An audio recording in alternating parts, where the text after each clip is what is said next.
Hey guys, Justin here with JD. Okay, it's okay. No, it's fine. Restart. Hey guys, Justin here with JD Operations. So today we got the IWI Tavor. We're going to be doing a little bit of a run and gun review. So let's get started.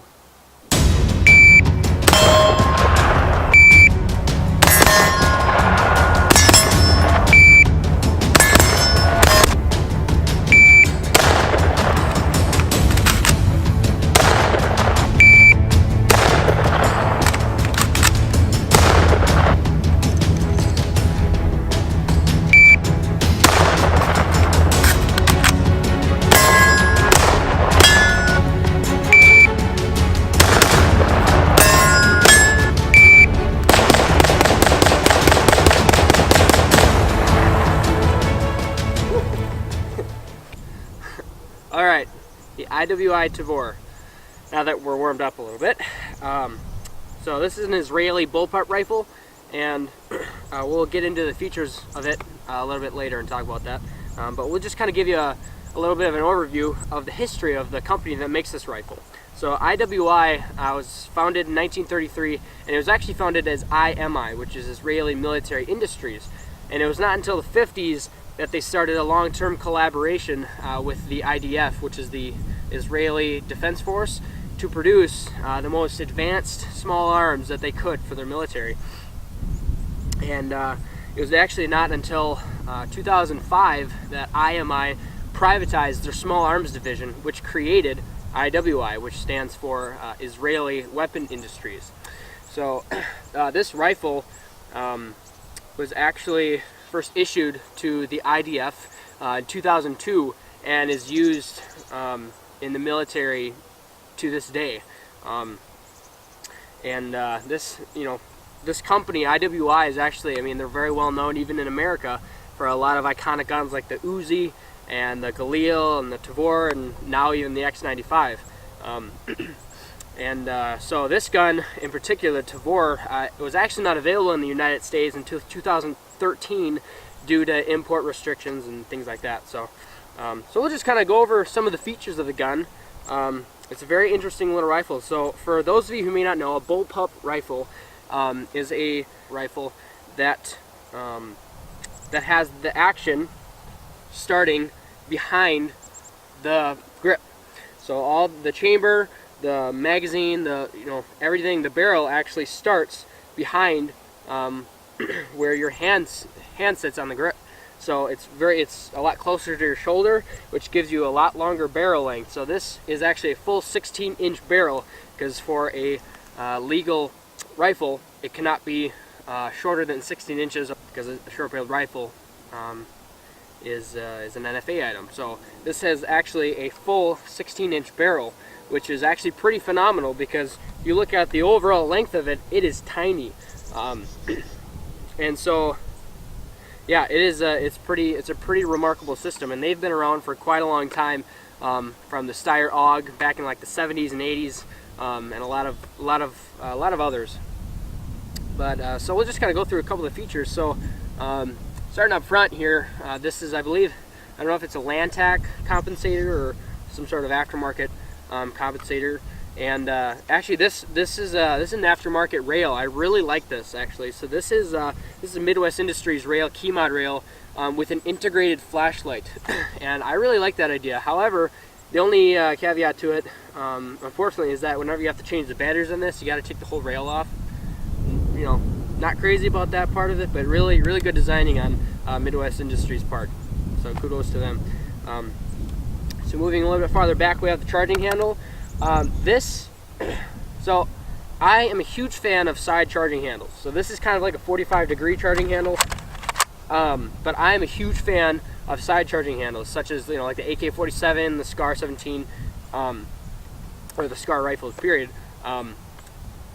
However, a lot of rifles, such as the AK-47 and the SCAR, are reciprocating charging handles, meaning every time you fire, that charging handle is moving back for every round shot. So if you have your hand in the way or anything like that, you'll cause a stoppage.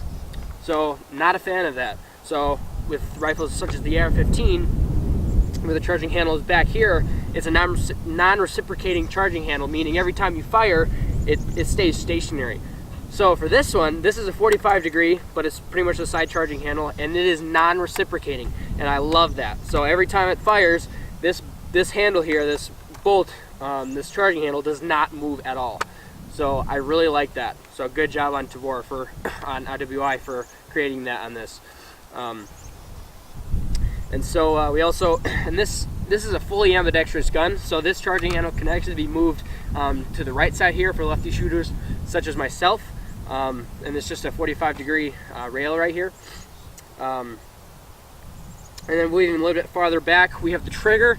I will get into that a little bit later.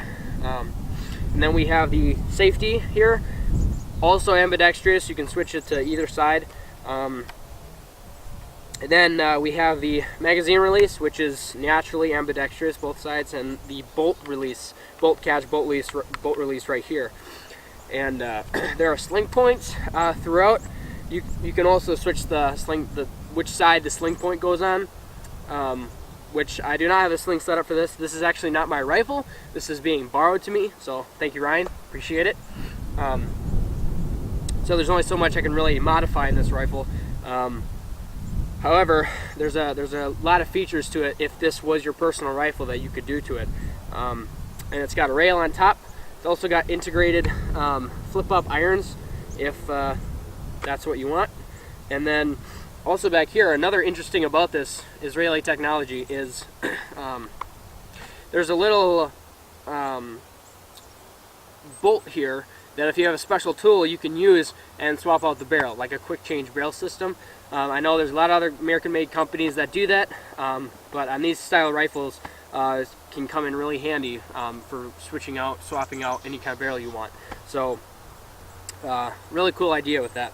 So then we have the ejection port right here, and this is a long stroke piston system, which is a very, very good system. So that is a system similar to the AK-47 and the SCAR 17. Very, very reliable systems. You know, the AK-47, one of the many reasons that it is known for its reliability is the long stroke piston system. So as opposed to the gas impingement system like on the AR-15. So really good features on that. I really like that. We also have the takedown pins. We have 3 takedown pins. So these 2 right here, if you take those out, and they're also they're captive, so you won't lose them. They won't pop out. And that opens up the bolt release here, and the trigger assembly comes out. So really cool, really easy way to get that trigger system out. And then this right here, this takedown pin pops out, and then this butt pad will fold down. That's how you take the bolt out, and everything. So really quick and easy design to be able to take the bolt out, clean it, you know, just regular maintenance on it. So really good features in that. So now the trigger. So one of the biggest complaints on this gun right out of the factory is the trigger. The factory trigger on these things are horrendous. They are up to 10 to 12 pounds right out of the factory, and they are just not so nice. So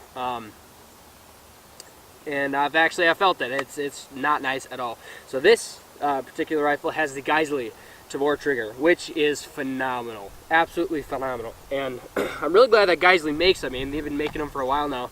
But you know, if you think about it, where the firing pin and the hammer and everything, with the trigger pack being back here and the actual trigger face here being in front, there's a lot more going on here than just like a normal AR-15. A lot more distance and just a lot more going on. So I'm really glad that IWI makes a trigger for this, and it is phenomenal. It is a phenomenal trigger. So so yeah, it is as far as weight goes, it is definitely, it feels a little bit heavier than a normal AR-15. I think right out of the box, without a loaded mag, without an optic, it weighs in at about 8.1 pounds ish, roughly. But then you throw on things, you know, like a light and an optic and things like that, it adds a little bit of weight. Loaded mag, it adds a little bit of weight, and I don't know if it's just because it's a little bit more imbalanced when you're shouldering it. All the weight's kind of in the back. It's not as much noticeable as I thought it would be shooting this. you know, I've kind of played with them and held them over the years, and I've never really got the time to really take an in-depth look at it and put some rounds down range with it. So it's actually is more well balanced than you'd think, but it naturally, you pick it up and it just feels a lot heavier. So yeah, so the weight, but you know, if you were to compare this is a full 16-inch barrel. So if you were to compare this to like a normal 16-inch barrel on an AR-15, well, you know, it's hard because this is the overall length of this. It's a very small and compact package. So if you were to compare this to something like this AR pistol here, this is a 10.5-inch AR pistol, and it is still a little bit shorter than this 10.5-inch AR pistol, and it's still, obviously it's heavier because it has more barrel. So you're kind of comparing apples and oranges. So it's really hard to make a fair comparison, but it's pretty well balanced. So you know, it's not a huge deal. So so yeah, that's about it. We have a Vortex PST 1-4 on here. This is not my personal rifle, so if I would probably throw a red dot on here for how compact it is. You can throw this in a backpack or anything like that and really use it for some really close quarters use. And so I'd probably throw a red dot on here. You can use red dots out to 200 or 300 yards easily. So so this is an optic like this adds a little bit of weight, but it's not horrible at all. All right, so that was pretty much a baseline overview of this rifle. I know there's a lot of you guys out there that probably own these rifles and know a lot more about it than I do, so please go in the comments section and drop some knowledge bombs on me. So we'll get some rounds down range and have some fun.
All right, so we're gonna be doing a 14-shot drill here. We got 5 targets down range. We're gonna be doing 2 shots on the center target, 2 shots on the left target, 2 shots on the center target, 2 shots on the right, 2 shots in the center, 2 shots in the far left, 2 shots in the center, 2 shots far right. 14 rounds. Let's do it. We're doing this at like 7 yards. You can back out farther, which increases the level of difficulty.